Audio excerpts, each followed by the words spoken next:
It's Valparaiso versus Merrillville for this week's prep game of the week. Need we say more? Didn't think so. For the Pirates, it's almost 2 years since the Vikings beat them to win the Dune Lake Conference Championship. This year, the Merrillville offense is loaded, led by quarterback Angel Nelson and running back Lavarion Logan, and hope to stay unbeaten after Friday.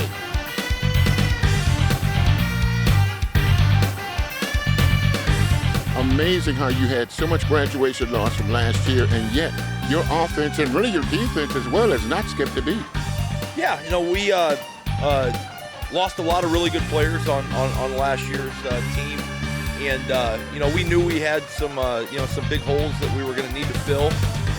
Unfortunately, we had an undefeated JV team coming back, and I think sometimes as a coach, you see some of the big guys that you lose, like JoJo Johnson and Marcus Hardy, and some of the guys we lost defensively, and you're like, oh man, how are we going to fill those voids? And you see those sophomores and juniors, get a little bit older and improve, and they were already pretty good players, so it helped to have Lavarion and Angel Nelson back to kind of help pull them along as the season went through.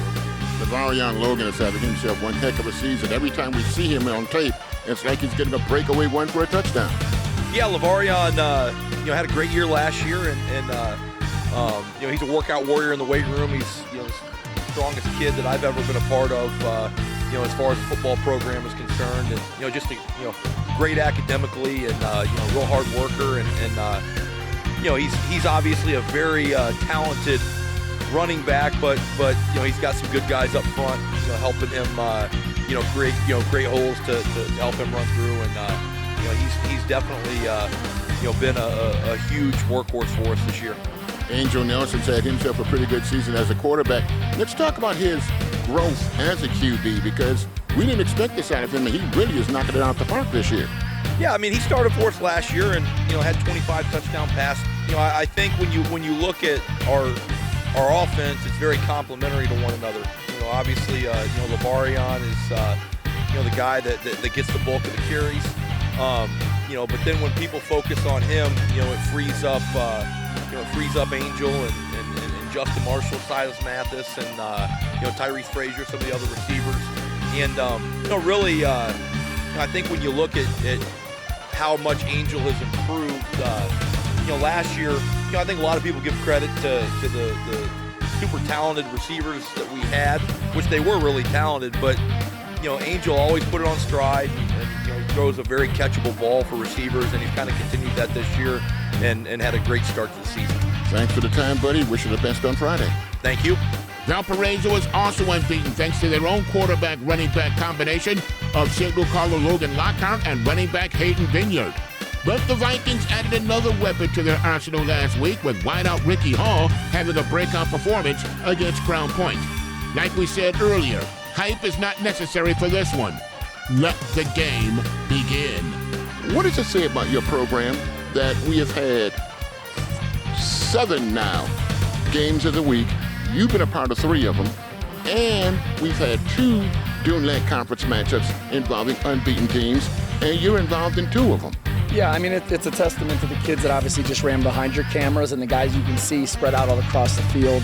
Their determination, their work ethic, each and every week has kind of put them in this position. Not only that, but the staff that meets late into the nights on Saturdays and Sundays, and all the hard work that everybody across football is doing in the state of Indiana, but these guys have been able to do that and still remain, being a good student and everything else. So it's a pleasure to see. It's a pleasure to be their coach. Let's talk about a kid that I guess when he saw the game film for the Crown Point matchup, he yells from the back of the room, "Get me the ball." So who is this kid? And I guess he had a pretty good game last week. He absolutely did. So Saturday before our Crown Point week, Ricky Hall, we watch film every Saturday as the kids come in and kind of dissect what happens and what the game plan could be moving forward before our staff meets. And we were showing a couple of things on the offensive side of the ball. And, up from the back of the room, Ricky goes, "Coach, give me the ball." And that, he took it on himself. He had a great week of practice, and it obviously showed against Crown Point.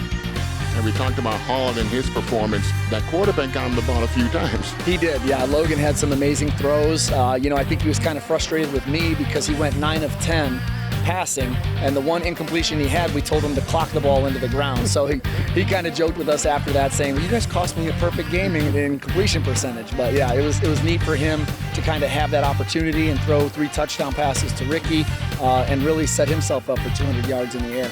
What does it mean for this program to win against Merrillville? Because you know what they're talking about 2 years ago, the controversy, quote unquote, at the end of the game. What does it mean for you to get a W Friday against Merrillville? That was 2 years ago. I mean, we're worried about this year, and it's another Duneland athletic team, a very well-coached team, a very talented team, and it'd be the same in any other team that we have played for the first 6 weeks. It'd be a great notch to go ahead and be able to beat them, but at the same time, we're just working towards that whole season, one team at a time. Thanks for the time as always. Yeah, absolutely. Thank you for coming out. Have not the last 3 games of the week been super entertaining? 3 weeks ago, or make that 2 weeks ago, it was Chesterton and Valparaiso. Last week, it was Andrean and Hobart. This week might be the king of them all.